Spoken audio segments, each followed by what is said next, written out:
أسعد الله حياتك. النهاردة أنا عايز أكلمك على عبقرية العامية المصرية في استخدام كلمة اليد. يعني مثلا يقول لك إيده بيضة يعني صاحب فضل، إيده ماسكة يعني بخيل، إيده فرطة يعني كريم، إيده طويلة يعني حرامي، إيده خفيفة يعني نشال، إيده مخرومة يعني مبذر ومسرف، إيده طرشة يعني بيضرب جامد، ايده على قلبه يعني بيخاف كتير، ايدك معايا يعني ساعدني.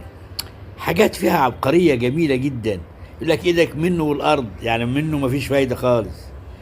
يقول لك ايدك على المعلوم يعني هات فلوس. يقول لك اليد قصيرة يعني مفلس.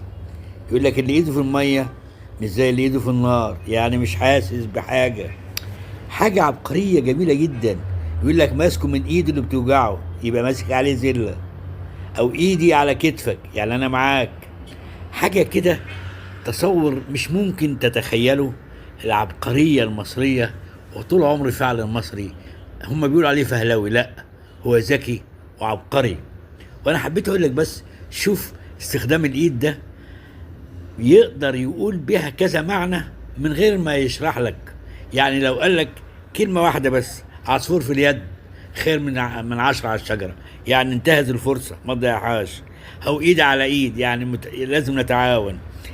يعني إيد في المية، إيد في مية وإيد في النار، لا ده حاسس وده مش حاسس. يا أخي عبقرية، الواحد لازم يحترمها. أنا حبيت أقول لك على بعض الأمثلة اللي بتستخدم فيها اليد كتعبير عن موضوع كبير جدا. كل الشكر لحسن استماعك لي، ومع خالص تحياتي، وكل عام وحضرتك بخير. أسعد الله حياتك. يا أخي المصري ده عبقري، عبقري فعلا.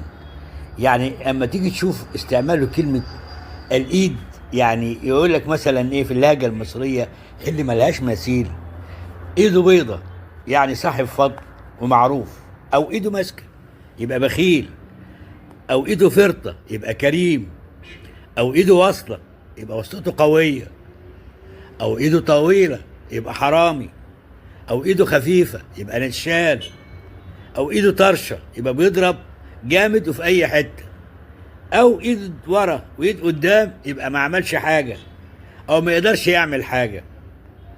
يقول لك ايدك منه والارض يعني ايه؟ يعني منه ما فيش فايده، ما فيش فايده منه خالص. او يقول لك ايدك على المعلوم يعني هات فلوس. او يقول لك ايده قصيره يعني